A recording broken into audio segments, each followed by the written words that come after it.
दोस्तों तुसीं वेखदे पे हो अपना देश पंजाब टीवी ते मैं थोड़ा मेज़बान मुहम्मद नदीम खरल। सब तो पहले अपने चैनल नूं करो सबसक्राइब ते बेल आइकन दा बटन दबाओ कि मेरी हर आने वाली नवी वीडियो तुहाडे तक पहुँच सके। दोस्तों अज फिर तुहाडे वास्ते तुहाडा वीर नदीम खरल एक पैलन नीली दी बेहतरीन ते खूबसूरत एक झोटी दी वीडियो लैके हाज़र होया। झोटी तुहाडा रूह राज़ी करेगी, अज ना करे तो फिर कह देगी नदीम खरल नूं कि तू यार की करदा है, रोज़ाना एडी एडी वीडियो महंगियां दी मझां दी पाना है। और अगर पैलना एडे एडे हवाने लैके फिरदियां होन ते मूरतां ना होण तो फिर क्या जाए कि नदीम खरल यार एवें लई फिरदा, एवें रोज़ सानू वीडियो विखा खपांदा तुहाडे वास्ते म्यारी तो खूबसूरत चीज़ां सिर्फ अपना देश पंजाब टीवी ते जिहड़ी तुसीं हमेशा कहंदे हुंदे हो बग्गियां मुच्छां, बिल्लियां अखां, कालियां शाह, कालियां अखां, खुंडे सिंह सब कुछ अज विखावांगा। पैलना दे चड्डे भी विखावांगा, खूबसूरती भी विखावांगा, सारा कुछ अज मेरे कैमरामैन ते मेरे अपने पंजाब टीवी ते मेरे अपने पंजाब टीवी ते और अपने देश पंजाब की खूबसूरत नुमाया चीज़ ऐसी मुटियार विखानी है, ऐसी खूबसूरत चीज़ विखानी है कि तुसीं आपे आखोगे कि अपना देश पंजाब टीवी ते चीज़ां खा महंगियां होणगियां लेकिन नज़ारे अपना देश पंजाब टीवी ते ही अनमोल चीज़ां सिर्फ सोहणियां ते खूबसूरत अपना देश पंजाब टीवी। घर दियां शौकिया रखी हुई मझां दो जिहड़ियां सेल वास्ते रखिया ने अज तुहाडा वीर नदीम खरल उन्होंने लैके आया। और अलहमदुलिल्लाह मैं दावे नाल गल करांगा कि पंजाब दे विच या जिला पाकपतन विच तहसील आरीवाला या जिला पाकपतन राउंड अबाउट ये जी पैलन झोटी को बंदा बराबर ते लिया के खड़वा दे तो खूबसूरती दे विच एक अपना नुमाया नाम रखदियां ने, नुमाया नाम रखदियां ने। बाकी लैने देने मुकद्दर ने। अपना देश पंजाब टीवी ते चीज़ां तुहानूं खूबसूरत दिखावांगा और खूबसूरती भी इंशाअल्लाह उन्हां दे मत्थियां तो झलकदी है और उन्होंने हवाने तो झलकदी है कि वाकई अपना देश पंजाब टीवी ते नदीम खरल मझां विखांदा है, होर कुछ नहीं विखांदा। अगली गल मैं नहीं करनी, मेरे बेली गुस्सा कर जाते हैं। सब तो पहले एक झोटी शाह कालियां अखां, खुंडे सिंह और मशकां बन्नी फिरदी है पिछे।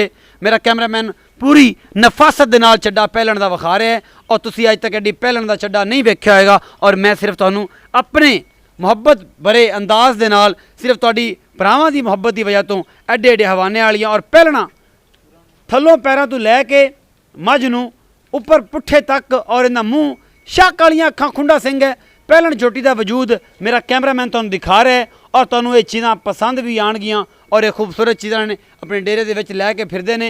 इहदे पिछे कट्टी आ, कट्टी बाद च विखावांगे लेकिन एक बार फिर तुहानूं मैं तसल्ली करा देवां। निपला रंगे थण पैलन झोटी खूबसूरत, पूरा पुट्ठा थन चड्डा एडा कि माशाअल्लाह मशका मन्नी फिरदी। यह हाल होना है पैलन हो के अजे सूई नूं 4 दिन होए ने और जदों इन्हें दूसरा सूआ सुना है तो जेड़ा मेरा कोई शौकिया यार जिन्हें शौक वास्ते चीज़ां रखनियां ने वो इन्हां चीज़ां नूं हत्थ लाएगा। वरना तो बेली मेरे सारे ही शौक रखते हैं। हर बंदे दा अपना अपना मयार है, हर बंदे दी अपनी अपनी सिख है कि केड़ा बंदा किन्नी किन्नी चीज़ करदा है। ऐ पिछे कट्टी है जी, ए 3 दिन की सूई हुई है या 4 दिन की सूई हुई है ये मझ। और मैं कोशिश करांगा कि मैं ये कोल खलो जावां और तुहानूं ये सारी कोल खलवा के इनू विखावांगा। एक एक चीज़ मेरा कैमरामैन तुहानूं तसल्ली बख्श विखा रहा है और ये तुहानूं पसंद भी आवणगियां चीज़ां और ये बड़ियां म्यारी तो खूबसूरत चीज़ां ने। मैं से तुहानूं विखाना ये चाह रहा कि ये जिहड़ा खूबसूरती का ये अंदाज़ है, ए लपरे कन्न, ये कोल चला जाओ जो मझ दे विखाओ यार, ए लपरे हुए कन्न और ये सारी चीज़ां जिहड़ियां ने ये क्यों होंदियां ने, ये की रंग है, क्यों लपड़दे ने कन्न, ए कन्न लपरे हुए ने, ए दोनों कन्न ए मेरा कैमरामैन तुहानूं दिखा रहा है।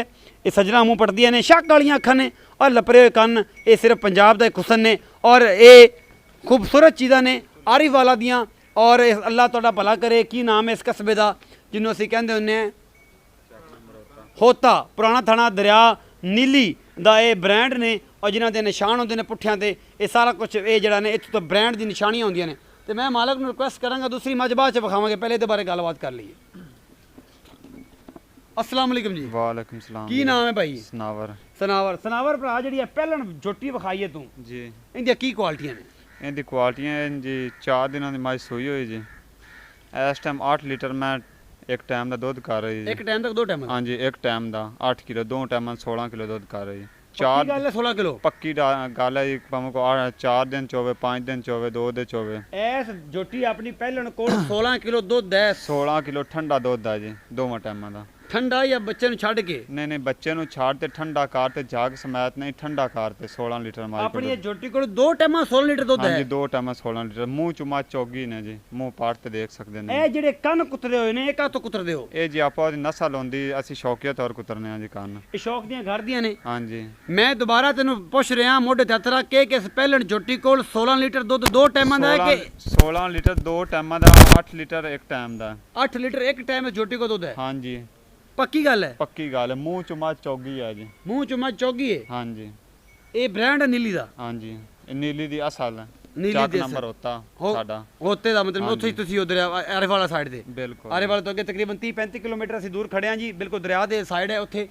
ਇਹ ਦੱਸੋ ਕਿ ਇਹਦਾ ਮੁੱਲ ਜਿੰਨੀ ਖੂਬਸੂਰਤ ਹੈ, ਮੁੱਲ ਤਾਂ ਬੜੇ ਕਰੋਗੇ ਤੁਸੀਂ, ਲੇਕਿਨ ਇਹ ਦੱਸਣਾ ਕਿ ਮਾਕੂਲ ਮੁੱਲ ਕਰਨਾ ਹੈ ਐਸਾ ਕਿ ਜਿੰਦੇ ਨਾਲ ਇਹ ਮੁਹੱਬਤ ਪਿਆਰ ਆਪਣੀ ਸਮਝ 'ਚ ਆ ਜਾਵੇ ਕਿ ਵਾਕਈ ਮੱਝ ਵੇਚ ਸਕਦੀ ਹੈ ਜਾਂ ਕੋਈ ਜਿਹਾ ਮਾਮਲਾ ਹੈ। ਇਹ ਤੁਸੀਂ ਸਾਰਾ ਕੁਝ ਵੇਖ ਲਿਆ ਹੈ, ਘਰ ਦੀਆਂ ਮੱਝਾਂ ਨੇ, ਲੇਕਿਨ ਇਹ ਪਹਿਲਣ ਝੋਟੀ ਕੋਲ 16 ਲੀਟਰ ਦੁੱਧ ਮਾਲਕ ਕਹਿੰਦਾ ਠੰਡਾ ਹੈ ਜੇ ਨਾ ਚੁਆਇਆ ਗਿਆ। ਹਾਲੇ ਮੱਝ ਬੋਲੇ ਚ 16 ਲੀਟਰ ਮੈਂ ਇਸ ਟਾਈਮ ਦੁੱਧ ਚੁਆਣਾ 2 ਟਾਈਮ ਚੁਆਵੇਂਗਾ? ਹਾਂਜੀ ਮੈਂ 2 ਟਾਈਮ ਦਾ? 2 ਟਾਈਮ ਦਾ। ਇਹ 8 ਕਿਲੋ 2 ਟਾਈਮਾਂ ਦਾ ਹੈ ਕਿ 2 ਟਾਈਮਾਂ 16 ਕਿਲੋ ਹੈ? 8 ਕਿਲੋ ਇੱਕ ਟਾਈਮ ਦਾ ਦੁੱਧ ਹੈ। ਪੱਕੀ ਗੱਲ ਹੈ? ਪੱਕੀ ਗੱਲ ਹੈ, ਵੇਖ ਲਈ, ਵੇਖੀ ਮਰਵਾ ਨਾ ਨਹੀਂ, ਸਾਰਾ ਕੁਝ ਵੇਖ ਤੇ ਗੱਲ 4 ਟਾਈਮ ਚੁਆਣੀ ਹੈ ਮੈਂ? 4 ਟਾਈਮ 5 ਟਾਈਮ ਚਵਾ ਲਵਾਂ, ਹੋਰ ਦੱਸ 3 ਦਿਨ 3 ਦਿਨ ਚੋ ਲਵਾਂ। ਸੱਲੀ ਬਖਸ਼ ਹਾਲੇ ਬੋਲੇ ਚ ਮੱਝ ਖੜੀ ਆ, ਜਿਸ ਮੱਝ 15 ਦਿਨ ਹੋ ਗਏ ਨਾ ਸੋਈ ਨੇ, ਮੱਝ 20 ਲੀਟਰ ਦੁੱਧ ਕਰਸੀ, ਮੈਂ ਮਿਨਾਤ ਦੇਣਾ 15 ਦਿਨਾਂ ਬਾਅਦ ਪੱਕਾ? ਪੱਕਾ ਅੱਜ ਚੁਆਈ ਵਿਖਾਮ ਕਹਿੰਦੀ? ਹਾਂਜੀ ਵਿਖਾ ਦੇਣਾ ਸ਼ਾਮ ਨੂੰ? ਸ਼ਾਮ ਨੂੰ ਚੋ ਪੱਕੀ ਗੱਲ ਹੈ? ਪੱਕੀ ਗੱਲ ਹੈ ਜੀ। ਹੁਣੇ ਇਹਦੇ ਮਗਰ ਚੁਆਈ ਵਿਖਾਣੀ ਮੈਂ? 8 ਕਿਲੋ ਹੁਣ ਚੋਲੋ, 8 ਕਿਲੋ ਸਵੇਰ ਚੋਲੋ। 8 ਕਿਲੋ ਇੱਕ ਵਾਰ ਸਾਨੂੰ ਗੱਡੀਆਂ ਮਾਰ ਕੇ ਚੈੱਕ ਕਰਾਈ ਨਾ? ਗੜਵੀਆਂ ਮਾਰ ਚੈੱਕ ਕਰਾ ਠੰਡਾ ਹੁਣੇ ਇਸ ਟਾਈਮ ਚੈੱਕ ਪੱਠੇ ਬਾਅਦ ਚ ਕਰਾਂਗਾ? ਪੱਠੇ ਬਾਅਦ ਪੱਕੀ ਗੱਲ ਹੈ? ਹਾਂਜੀ ਚਲੋ ਜੀ ਮੁੱਲ ਦੱਸ ਦਿੰਦਾ? ਪੱਠਿਆਂ ਨੂੰ ਮੈਂ ਢੇਰ ਤੋਂ ਹੁੰਦੀ ਕੋਈ ਗੱਲ ਨਹੀਂ, ਮੁੱਲ ਦੱਸ ਦਿੰਦਾ, ਇਹ ਅੱਜ ਕਾਰਡ ਕੱਢ ਕੇ ਜਾਣਾ ਤੇਰੇ ਵਾਸਤੇ। ਮੁੱਲ ਤੇ ਜੀ ਮੈਂ 10 ਲੱਖ ਕਰਨਾ ਆ, ਤੇਰੇ ਵਾਸਤੇ ਮੈਂ 6.5 ਲੱਖ ਦੀ। 6.5 ਲੱਖ ਦੀ ਫਾਈਨਲ? ਹਾਂਜੀ ਫਾਈਨਲ। ਮੁਹੱਬਤ ਪਿਆਰ ਕੋਈ ਨਹੀਂ? ਮੁਹੱਬਤ ਪਿਆਰ ਕੋਈ ਸੌਦਾ ਹੋਇਆ ਤਾਂ ਮੋੜ ਥੋੜੀ ਬਹੁਤੀ ਕੁਛ ਕਰ ਲਿਸਾਂ। ਅੱਜ 10 ਲੱਖ ਤਾਂ ਮੁੱਲ ਆਮ ਰੂਟੀਨ ਚ ਕਰੀ ਜਾਂਦੇ ਹੋ ਤੁਸੀਂ? ਹਾਂਜੀ 10 ਲੱਖ 6.5 ਲੱਖ ਰੁਪਇਆ ਤੁਹਾਨੂੰ ਇਸ ਦਾ ਮੁੱਲ ਮੈਂ ਹੁਣ ਇਹ ਕਹਾਂਗਾ 6.5 ਲੱਖ ਤੁਸੀਂ ਮੁੱਲ ਕੀਤਾ ਹੈ। ਹਾਂਜੀ ਮੁਹੱਬਤ ਪਿਆਰ ਹੈ ਤਾਂ ਸਾਡੇ ਆਪਣੀ ਮੱਝ ਦੇ ਨਾਲ ਕੋਈ ਬੰਦਾ ਮੱਝ ਰਲਾਤ ਦੇ ਦੇਵੇ, ਆਪਾਂ ਮੱਝ ਦੇ 100 ਲੈਣਾ ਮੁਕਤੀ ਮੱਝ ਦੇ ਦਿਸਾਂ। ਚੌਗੀ ਮੂੰਹ ਚੌਗੀ ਮੈਂ ਮੂੰਹ ਚਵਾਲੇ ਇਹ ਜੀ ਸਾਰੀ ਢਾਲਾਂ ਲਿਆ ਇਹ ਜੀ ਥਾਣ ਚੱਡਾ, ਇਹ ਜੀ ਢਾਲਾਂ, ਇਹ ਜੀ ਖੁੱਡਾ, ਇਹ ਜੀ ਹੱਡੀਆਂ, ਪੂਛੜੇ ਚ ਮੱਝ ਦੇ ਹੱਡੀ ਕੋ ਨਹੀਂ, ਇਹ ਜੀ ਸਿੰਘੀ, ਇੰਨੇ ਨੇ ਕੱਦ ਆਮ ਮੱਝ ਨੂੰ ਨਹੀਂ ਲੱਭਦੇ ਜੀ। ਕਾਲੀਆਂ ਅੱਖਾਂ ਫਿੰਨੀਆਂ ਨਸਾਂ, ਇੱਕੋ ਰੰਗ ਹੈ ਜੀ ਮੱਝ ਨੂੰ, ਇਹ ਨੀਲੀ ਦੀ ਮੱਝ ਹੈ, ਕੋਈ ਰਾਵੀ ਦੀ ਨਹੀਂ ਹੈ। ਸਹੀ ਹੋ ਗਿਆ ਜੀ। 6.5 ਲੱਖ ਰੁਪਇਆ ਮੁੱਲ ਕੀਤਾ ਜੀ ਇਸ ਪੰਜਾਬ ਦੀ ਸੋਹਣੀ ਰਾਣੀ ਦਾ, ਔਰ ਸ਼ਾਹ ਕਾਲੀ ਹੈ ਔਰ ਬੜੀ ਖੂਬਸੂਰਤ ਹੈ। 16 ਲੀਟਰ ਦੁੱਧ, ਮੇਰਾ ਅੰਦਾਜ਼ਾ ਸੀ ਕਿ 8 ਲੀਟਰ ਦੁੱਧ ਕਹਿੰਦਾ, ਲੇਕਿਨ 16 ਲੀਟਰ ਦੁੱਧ ਕਹਿ ਰਿਹਾ। ਦੂਸਰੀ ਮੱਝ ਵੀ ਵਿਖਾਵਾਂਗੇ ਲੇਕਿਨ ਬਾਅਦ ਚ ਵਿਖਾ ਲਾਂਗੇ, ਅੱਜ ਵਾਸਤੇ ਇੰਨਾ ਹੀ ਬੜਾ ਹੈ। ਅੱਗੇ ਇਹਦੀ ਵੀਡੀਓ ਪਾਵਾਂਗੇ ਮੈਂ ਪੰਜਾਬ ਦੀ ਇਸ ਰਾਣੀ ਦੀ, ਉਸ ਤੋਂ ਬਾਅਦ ਦੂਜੀ ਮੱਝ ਵਿਖਾਵਾਂਗੇ ਔਰ ਸਾਰਾ ਮਾਮਲਾ ਕਰਾਂਗੇ। ਆਪਣਾ ਬਹੁਤ ਸਾਰਾ ਖਿਆਲ ਰੱਖਿਆ ਜੇ, ਮਿਲਾਂਗੇ ਇੱਕ ਨਵੀਂ ਵੀਡੀਓ ਨਾਲ। ਅੱਲਾ ਦੀ ਕਿਰਪਾ।